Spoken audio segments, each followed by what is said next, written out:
thank you to Games for Change for having me back. I was here 2 years ago presenting the project, and then I launched last year. So it's been 2 very hectic, crazy years, and it feels really good to be able to sort of sum up the whole thing since last time. So this talk is about mobile game Child Lebensborn, but that's actually part of a broader Transmedia project. So I'll be going through 6 years in 20 minutes. So I'll try to not make it hectic, but I'll be hanging around outside afterwards. So if I'm touching on things that you find interesting, please grab hold of me, and I'd love to discuss it with you. And that's my email as well. This is my area of interest. I'm currently working on a VR experience on the same topic as part of my work at the Norwegian Film School. But now we need to go back to 2013, where I heard about the story of the Norwegian Lebensborn children, and as a Norwegian myself, I was shocked that I didn't know more about this. It's a part of Norwegian history that is quite shameful. We're a resourceful country, but we haven't been able to take care of children that were abused because they just happen to carry the genes of the enemy. So that was the motivation in 2013. This is sort of some facts about Lebensborn children.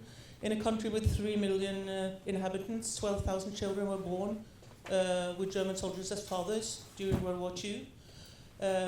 They were registered in the Lebensborn program by Heinrich Himmler, who wanted to create the Aryan race, the sort of the valuable genes. And then after 1945, Norwegians punished these children for being symbols of the enemy. So this is about children born of war, which is the term for all children born of enemy soldiers during conflict. Research shows that the same thing happens in most countries and cultures, and it doesn't really matter whether the mother was in consensual contact with the enemy or whether it was rape. The children are still symbols of the enemy simply because of their genes. So it started with me co-producing a documentary film, and I thought I'd show you a small peek of this. Krig er krig, og er man produkt av krig, så er det ikke enkelt. Barn kan ofte måtte betale for sine fedres og mødres synder.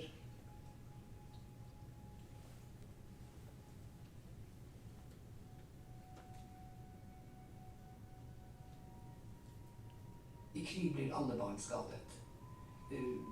Krig er helvete. Bare det at forskjellen på barn i krig som blir skadet, både fysisk og psykisk i en krig, mens krigen står på, og kanskje har langtidsvirkninger, det er en side av saken, men produktene, altså barna av okkupant og okkupert, det helvete begynner når freden kommer, og det varer livet ut.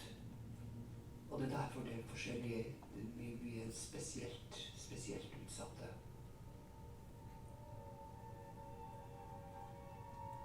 Man må lære av historien. Og hvis man ikke forteller, hvis man ikke står frem og forteller hva som skjer, så blir det jo bare taushet. Ingen vet, ingen visste. So my meeting with these children, who are in their 70s now, made a very deep impression on me and made me put up these goals for my project, which was to create visibility for the stories of these children, especially in Norway, where we need to confront this. Also to create ethical reflection on how hatred creates victims of the innocent. Because this is about prejudice and hatred. It's not really about resources, but it's how we take a child and we reduce the child to its genes, and then it's less than human and we can push it away. To create a reflection of, especially among young people, they learn about the war, they learn about the Holocaust, and then they learn that the good guys won. we weren't really good guys. We're creating war victims as long as the hatred is there. And also, if the Lebensborn children were really eager if their stories could actually help the children born of war of today. So these were the 4 goals we had. And that resulted in the following Transmedia Strategy. The documentary shows you the children, tells their story, but it is yet another film with old people talking about the war. It's not the right medium to communicate to a younger audience. It'll be on broadcasted on television in the evening, for instance. But a mobile game, that reaches, on mobile, it reaches a young audience, and it can create empathy. So that's why we thought that for the empathy part, the mobile game, when young people learn about this topic, then they might be interested in seeing the film. Also, to create a school package of the film and game in order to have a channel so that we make sure that we will reach a younger audience. And then also a campaign to help the children born of war of today. So, 6 years later, the documentary film premiered last autumn.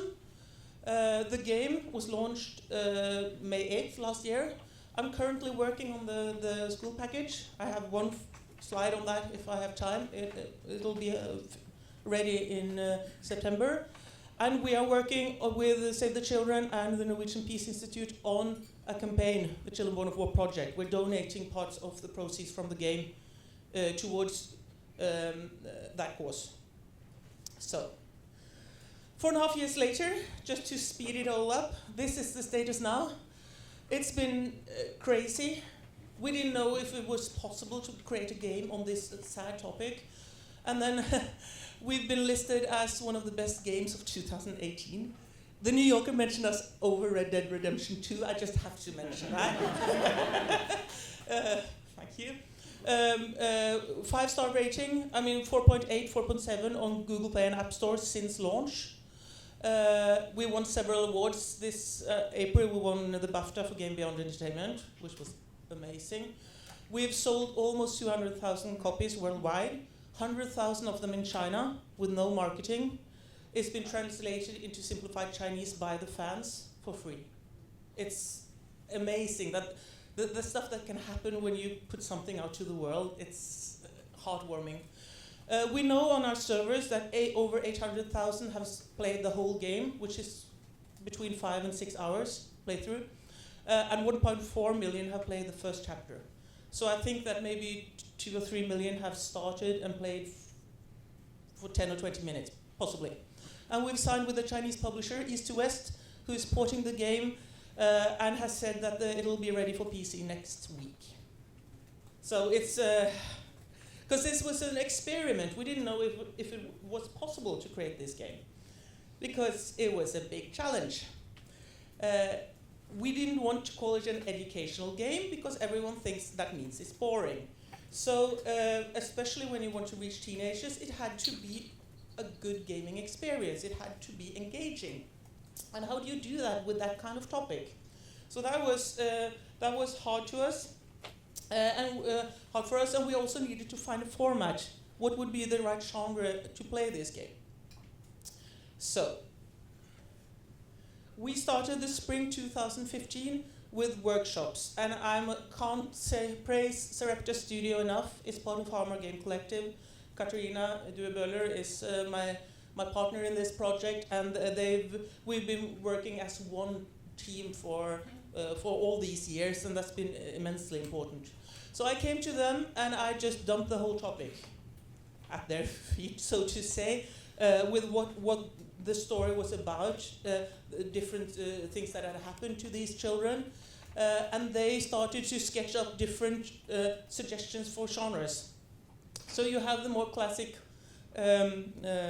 narrative version, and then they also suggested the Tamagotchi style, which is, I guess now mostly known from My Talking Angela or My Talking Tom, where you have a puppy or a cat on the screen, you feed it, you wash it, and you can buy clothes and makeup and that kind of fluffy stuff.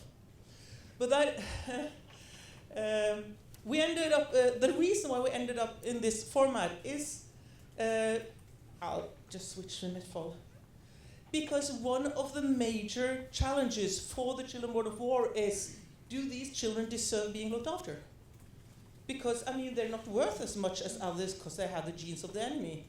And in the Tamagotchi genre, you know instinctively when you start such a game that your job is to take care of this child. So the genre helps us. Already we've skipped over the most difficult question. I mean, it's not really a difficult question, the answer is obvious, but that's how prejudice works. So we've already placed it on the side of the kid. And also these children were invisible. They have single destinies. Their worst abuser is often the mother because they're living symbols of the shameful contact with the enemy. So they are silenced and shamed and traumatized at a young age. So that's one of the reasons why it's so difficult for us to even see these children as a group. Children born of war is not well known as a group of vulnerable children, which I experienced myself when I contacted NGOs talking about this, and they hadn't heard about this group even. So in this genre also, you see everything while looking at the kid. The kid is the focal point all the time. And that means that we are avoiding the problem of, for instance, today's discussion about IS, Daesh, IS soldiers, or women and their children.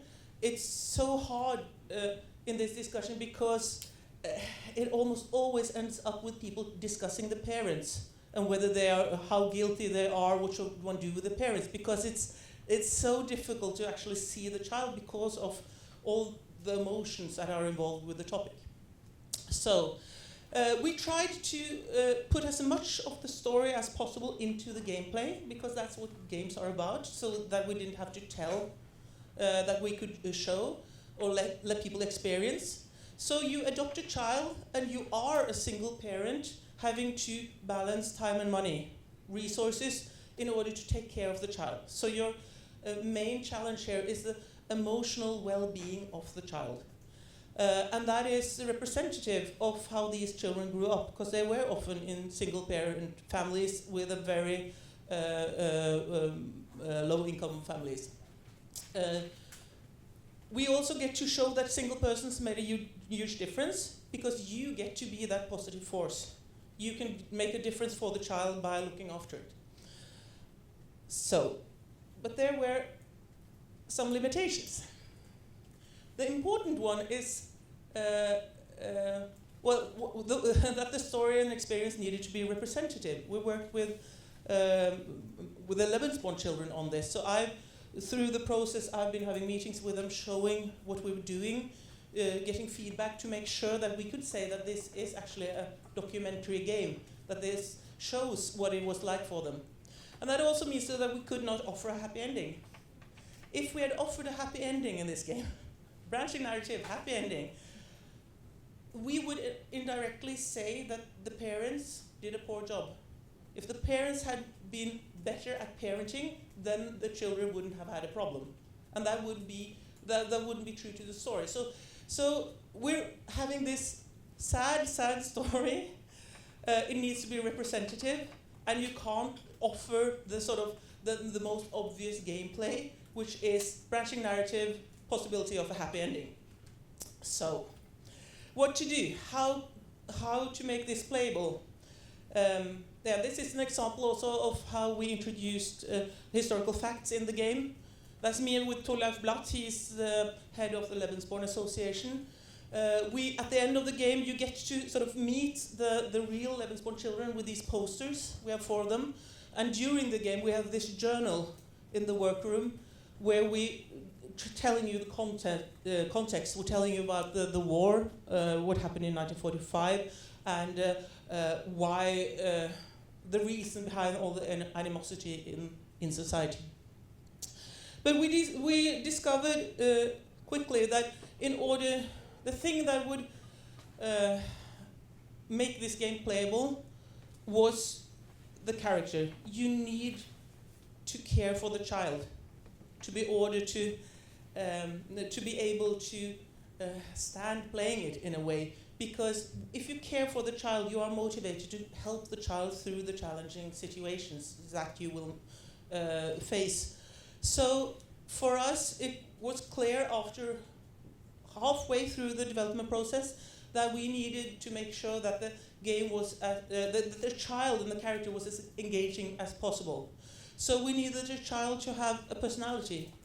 So that when you're on the mobile screen, which is the most intimate screen you have, this is touch screen as well, that you're really feeling that you're interacting with as lifelike a child as possible with a complex character. So we spent a lot of work on the dialogue, so that you would really feel that the child was lifelike in a way. We're creating a kind of child simulator. And then we had a bit of stroke of luck, and a very brilliant developer. We were working with a system called Live 2D, which is animating 2D so that it looks more 3D lifelike. That was initially just to make it a bit more interesting visually. But this system is governed by values. So we found out we actually had a table of values that changes the facial expression and the body language of the child. So we decided to put meaning into this. So we gave values for anger, sadness, happiness, and then we let this system loose. So when you're playing, the child, every interaction you do, the child will have its unique feedback and interaction to the way you are playing. So the child's body language and facial expression is a direct result of the way you have looked after the child. And that worked very well. And I'll show you a couple of examples. Ooh, time is flying. This is from the start of the game, sadly without the beautiful music, but it's, oops, hello, there. This, you can play with Karin or Klaus. So this is in the start where we're establishing the character. The child is happy, it's its 7th birthday, it hasn't started school yet. And you can see as a parent you have these, you always have 3 different things you can answer, 3 different parenting styles. We're never saying what is the right or wrong answer, because we want you to reflect all the time. What should you do in this situation? How can you look after the kid? Because that will make you think about how impossible the situation is. That creates the reflection on how can people actually treat children in this way, because it's so unfair following this child and seeing how it's struggling to understand all the hatred. Yeah, because it doesn't make sense. Why hate an innocent kid? And this next video will show you a bit of how this mood system works. I'll jump 1 minute into this clip where the child comes home from school and is very upset, so clearly sad. But at the same time, you've just bought the backpack that the child has wanted for so long. So you will actually see how the child is sad, and when it discovers the backpack, how the sort of happiness values influence the body language and facial expression, and how the child is getting happier because of as a reaction to your choices. And it wouldn't have been like this if you hadn't had bought the backpack at that moment. Then the child would have stayed sad, because it wouldn't have had that input of happy thoughts.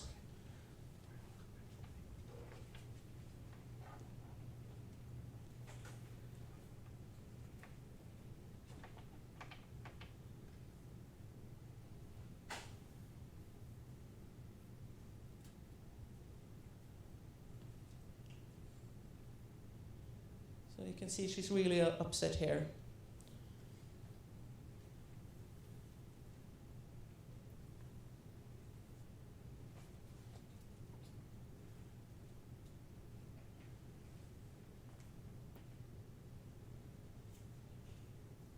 And now she discovers the backpack, and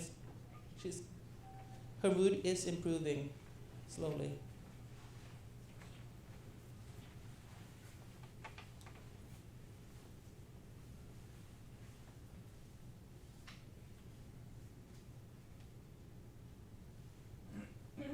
she's not super happy here.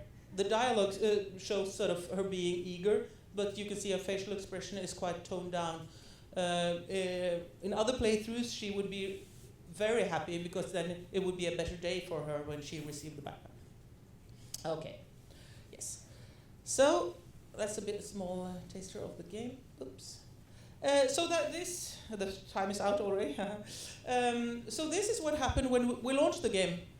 And it's been like this ever since. We're getting so many reviews from players, and this is somehow this feedback is really the feedback for our goals as well. Did we manage to create what we wished for? And it's just so heartwarming. They are in a way confirming that they start to care for the child very quickly. I've also tested it in groups, and after 5 or 10 minutes, the pupils are saying that they care about the child and are interested in seeing what happens. So although you don't really get to influence the story, it's still a rewarding gaming experience for them, which is what we hope for. And the big question, do we manage to create the empathy that we hope for? This is the best proof that I've found so far. Since we have over 100,000 copies sold in China, for me, Chinese culture is as foreign as I guess it can be. And at the same time, the comments we are getting are so similar to others from around the world, which is such a lovely thing when you're thinking about sort of humanity being universal.